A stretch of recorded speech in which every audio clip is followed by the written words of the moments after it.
Wat is digitale bemarking? Dis so eenvoudig. Digitale bemarking is enige bemarking wat jy op 'n sosiale platform doen. En as jy mooi gaan dink, ons sosiale platforms waarop almal heeltyd is TikTok, Facebook, Instagram en YouTube. En wat is die addisionele bonus van hierdie platforms? Dis gratis.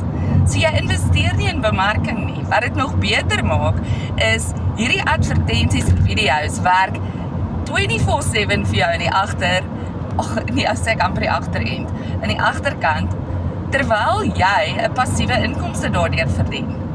So jy hoef nie te gaan en mense te bel om jou besigheid te begin nie. Mense kom na jou toe en mense noem dit attraction marketing.